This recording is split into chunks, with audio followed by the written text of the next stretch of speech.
In Congress, keeping our nation safe and secure will be my #1 priority. Congress is a big job requiring judgment and perspective. And I cannot think of a more important, highest priority than keeping the nation safe and secure. We live in a critical time for our future, both here and abroad. There are big threats that face our nation, and our next congressman will need to have the judgment and perspective to keep America safe. We face dangerous enemies, radical Islamic terrorists. They want to attack us for our freedom, for our faith, for our capitalism, and rogue nations that threaten the peace by trying to attain and distribute nuclear weapons and other weapons of destruction. And I cannot tell you how serious this issue is for me as one of the candidates for U.S. Congress. It's the highest priority. We live in a new era. The attacks of 2001 changed our national security priorities, and as a nation we must adjust accordingly. I will personally never forget that day, as none of us will. For our generation, it was our Pearl Harbor Day. It was a day in which the whole world changed. I remember coming home early from work after having seen the images on television. And I wanted to get home to be with my 2 children. And got home in the afternoon. I heard on the radio driving back in that Air Force One was flying overhead, escorted on either side by 2 fighter jets. And the only jet streams in the sky that day, as you might recall, were that of the President's Air Force One and the escort jets. And the 5 stripes across that sky as I came in, grabbed the kids by the hands and went out in the driveway and looked up. And although I knew, and that deep, sickening feeling we had on that day that the world had changed and America's freedom and our fight for it would change, seeing it with my own eyes in the sky, the President's plane flying back to Washington, D.C., and holding my children's hands is a moment I will not forget. Make no mistake, radical Islamic terrorists want to do our country harm. In Osama bin Laden's own words, quote, "The ruling to kill the Americans and their allies, civilian and military, is an individual duty for every Muslim who can do it in any country in which it is possible to do it." Now we know that of the 1 billion Muslims in the world, there are many moderates, but there are tens of millions, and maybe greater, of radical Islamic terrorists who grew up believing that causing harm to the United States is a religious obligation. These folks are going to be there. Here's how I see a member of the United States Congress helping to fight this war on terror.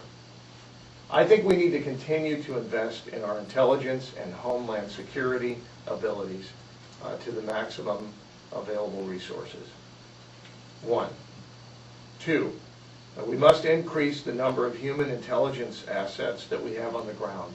We all know that intelligence is a key in the fight on the war on terror. 3. We need to recruit and train the linguist and analyst with an understanding of the cultures that would do us harm, particularly radical Islam.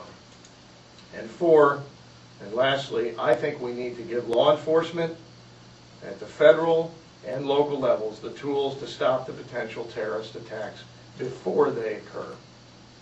Iraq and Afghanistan are currently the central fronts of the war on terror, and regardless of what one thinks of the decision to invade Iraq in 2003 or Afghanistan in 2001, the fact of the matter is we are there, and I believe we need to achieve victory. And that should be the only option that America is looking at. Victory in Iraq, to me, means a stable and self-governing, functioning democracy that will serve as a beacon of freedom and new hope in the Middle East. Anything less, and I think we dishonor the sacrifices of our brave men and women over the generation and the brave men and women today. Moreover, by failing to get the job done in Iraq and withdrawing before we achieve our objective, which is victory, we will create a situation where our children's generation and our grandchildren's generation and so forth are on the hook we need to have resolve, the resolve that former generations have shown for our freedom.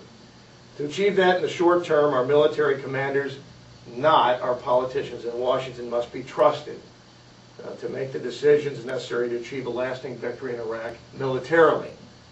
I remember sitting down with a well-respected general a couple of years ago and asking him about national politics and my interest in federal politics. And he said to me, after I tried to reel off some specific military proposals, he said, "You're running for Congress. You're not running for general. And keep that in mind," and I have. I think Congress is a big job with a big perspective. And our obligation, once we aim the gun, cock the trigger, and pull the trigger on the issue of war, is to back up that decision with everything we've got so that we can get the job done. To achieve that in the short term, it means that we've got to let our military commanders get the job done. And even more critical is to send a message to our enemies that the United States has a resolve to win the fight against radical Islam. And we must send a message that America will continue to be the strongest defender of freedom the world has ever seen. And in Congress, that will be my #1 priority. I think back to the generation who fought in World War II, men like the two on either side of me. And I ask myself, what if that generation, the greatest generation, had not had the resolve to fight the evil of that day? We must look to their example and the example of the veterans and all who believed in defending freedom and laid down their lives and their time and their treasure over the years to defend that freedom. Finishing the job in Iraq is also the best message I believe we can send to Iran and North Korea and other rogue states. The resolve we show there will show the world resolve.